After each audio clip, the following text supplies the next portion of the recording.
Nous avons ces incendies qui frappent désormais la ville de Marseille. Un incendie qui s'est déclaré au Pen Mirabeau sur l'autoroute A552. Nous allons tout de suite voir le résumé, entendre le résumé de ce qui s'est passé ces dernières heures. C'est avec notre journaliste Karine Bouteloup. Écoutez. Les flammes ont passé les portes de Marseille. Et les Canadaires tentent de freiner la rage d'un feu qui menace désormais la deuxième plus grande ville de France. Des messages d'alerte ont été envoyés sur les portables et le préfet des Bouches-du-Rhône appelle la population à rester confinée. Ils sont en sécurité quand ils sont chez eux. Les sapeurs-pompiers, les marins-pompiers sont en train de défendre Marseille. Il vaut mieux qu'ils restent chez eux pour ne pas être intoxiqués par la fumée. Le maire Benoît Payan appelle les habitants à la plus grande vigilance. Je demande à tous les Marseillais d'être extrêmement vigilants et de limiter au maximum leurs déplacements pour laisser place aux secours, notamment au nord de la ville. Les Marseillais du 16e arrondissement sont invités à rester confinés. L'incendie a démarré ce matin dans une commune limitrophe de Marseille et sous l'effet du Mistral a déjà parcouru des centaines d'hectares. À Marignane, l'aéroport de Marseille-Provence reste fermé jusqu'à nouvel ordre et la circulation des trains a également été interrompue. Les prévisions ne sont guère optimistes. Selon les experts des pompiers des Bouches-du-Rhône, le vent ne devrait pas faiblir avant le milieu de la nuit, avec des rafales attendues à plus de 80 km/h et un taux d'humidité dans l'atmosphère en dessous de 20%. Près de 200 pompiers ont été mobilisés pour tenter de maîtriser les flammes. Et nous sommes en direct avec Martine Vassal. Bonjour Martine Vassal, vous êtes présidente de la métropole Aix-Marseille. Merci d'être avec nous sur Europe 1 et sur CNews ce soir. Que pouvez-vous nous dire de la situation pour le moment? Comment évoluent les flammes? Est-ce que l'incendie est fixé ou pas? Bonsoir, l'incendie n'est pas encore fixé, mais il est un peu plus maîtrisé. Donc il est parti des peines ce matin, comme vous venez de le dire.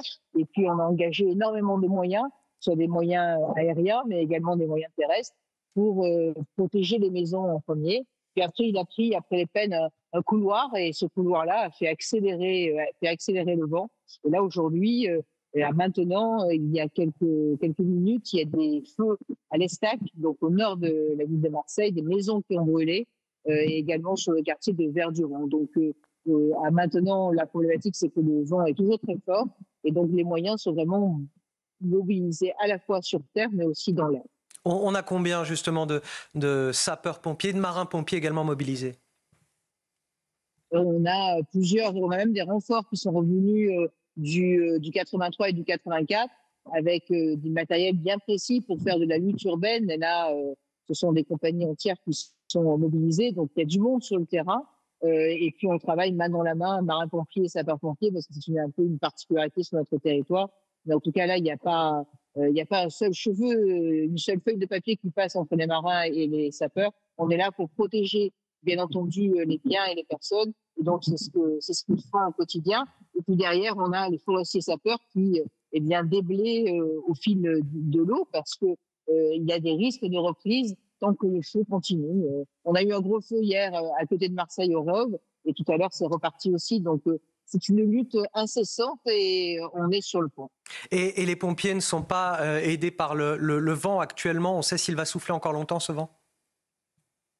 Oui, les pompiers ne sont pas aidés par le vent, puisqu'il doit s'arrêter dans le milieu de la nuit. Donc, tant que ce vent est là, tout à l'heure, il a fait un saut de 300 mètres. Donc, ça touche des toitures, ça met le feu aux toitures.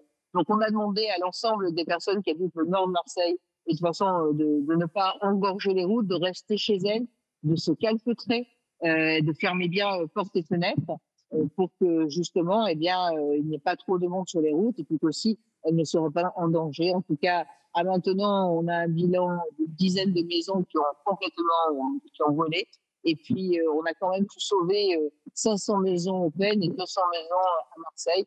Donc, c'est vrai que c'est un maigre résultat. Ce qu'on aimerait, c'est que le vent s'arrête le plus vite possible. Mais en tout cas, tous les moyens sont mobilisés, on est tous sur le pont pour que justement les choses se passent le mieux possible. Et on demande à la population de rester très calme et très concentrée. Il y a des alertes et des informations qui sont données régulièrement et merci de le relayer sur vos chaînes. Martine Vassal, j'ai une dernière question pour vous. L'incendie est parti d'un véhicule, si je ne me trompe pas, sur l'A552, un véhicule qui a brûlé. On connaît l'origine de l'incendie de ce véhicule ou pas? Pas encore, donc on va faire une enquête après par la suite. Ce qu'on a fait, c'est que dès qu'il y a eu cet incendie, dès que les premières fumées sont apparues, eh bien les pompiers sont intervenus de suite. Mais bon, après, compte tenu de la vitesse du vent, ça a pris feu. Et puis, il faut savoir aussi que c'est très sec. Il y a un petit peu plus hier, mais ce n'était pas suffisant. Et donc, on a une végétation qui est très sèche. Et donc, c'est la raison pour laquelle le feu va très vite en progression. Merci infiniment Martine Vassal. Je le rappelle, vous êtes la présidente de la métropole Aix-Marseille, d'avoir accepté notre invitation sur Europe 1 et sur CNews. Je rappelle que 9 pompiers ont été intoxiqués par les fumées, qu'une dizaine d'habitations ont été touchées également. Heureusement, il n'y a aucune victime par ailleurs, mais 700 hectares ont toutefois été atteints par les flammes ce soir. Voilà ce que l'on pouvait dire sur la situation tout proche de Marseille, aux portes de Marseille, au Pen Mirabeau.